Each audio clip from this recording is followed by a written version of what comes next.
उत्तर प्रदेश की धाकड़ सियासी party Samajwadi party इस बार के लोकसभा चुनाव में पश्चिमी उत्तर प्रदेश में ढीली पड़ती दिखाई दे रही है, या यूं कह लीजिए कि सपा ने चुनाव से पहले ही पश्चिमी यूपी में सरेंडर कर दिया है।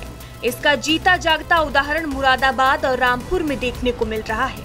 दोनों ही लोकसभा क्षेत्र में सपा की तूती बोलती थी, लेकिन इस बार पार्टी की निराशा दिख रही है।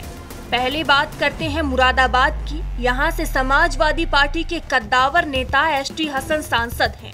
उन्हें मुरादाबाद का जमीनी नेता कहा जाता है, लेकिन समाजवादी पार्टी ने इस बार के लोकसभा चुनाव में एसटी हसन को टिकट न देकर रुचि वीरा को उम्मीदवार बना दिया है। एसटी हसन चुनावी रेस से ही बाहर हो गए हैं।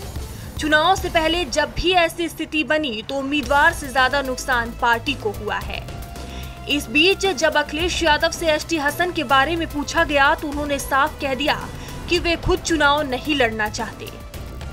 जहाँ तक एसटी हसन साहब का सवाल है, एसटी हसन साहब की टिकट नहीं काटी।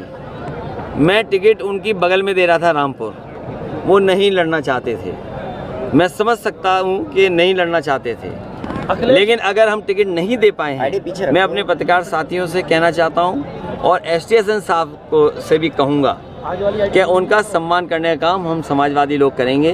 जब भी हमें ताकत मिलेगी हम उनका सम्मान करेंगे। वो इस समय पर रुचि वीरा जी का, इंडिया गठबंधन का और समाजवादी पार्टी के प्रत्याशियों की मदद करें। एसटी हसन की बात करें तो उनकी नाराजगी बिना जाहिर किए ही जाहिर है।